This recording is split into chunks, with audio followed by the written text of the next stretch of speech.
কি হয়েছে আপনার সঙ্গে? আমাকে বর্ণবাড়ি থেকে একটা ইকো গাড়ির ড্রাইভার, ছোটো গাড়ি আর কি, আমি বাসের জন্য অপেক্ষা করতেছি, বিলুনিয়াতে যাব।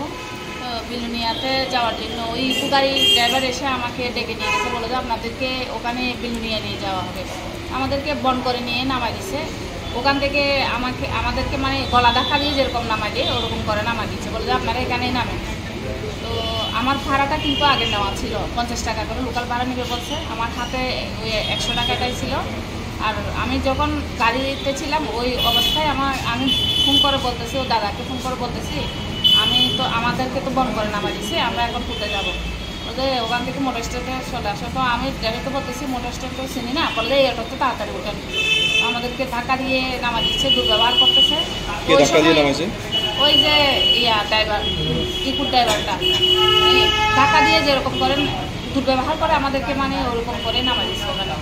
তো নামাই দেওয়ার সময় কিন্তু আমার কাঁধের সাথে ওই টাকার ব্যাগটা ছিল, একটা ব্যাগের ভিতরে ওটার চেনটা খোলা ছিল। ওই সময় ওই টাকাটা নিয়ে গেছে। কত টাকা ছিল ওখানে?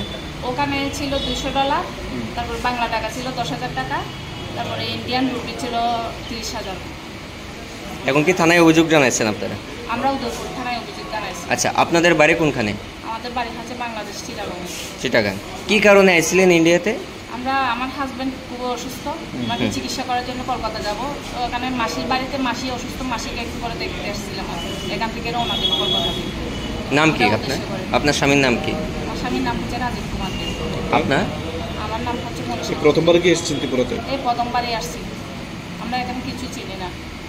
ফোন করে করে দাদার নাম্বার ছিল, দাদাকে ফোন করে করে এখানে। এখন কি চাইছেন? থানায় দ্বারস্থ হয়েছেন, বিস্তারিত অভিযোগ জানিয়েছেন? এখন আমার টাকাটা আমার ফেরত পাইলে আমার ভালো হয়। আমার হাজব্যান্ড তো চিকিৎসা করার জন্য আসছে, এখন তো হাজব্যান্ডের চিকিৎসা করা হবে না। আপনাদের কি দুজনের কি বৈধ পাসপোর্ট রয়েছে? হ্যাঁ, আমাদের বৈধ পাসপোর্ট।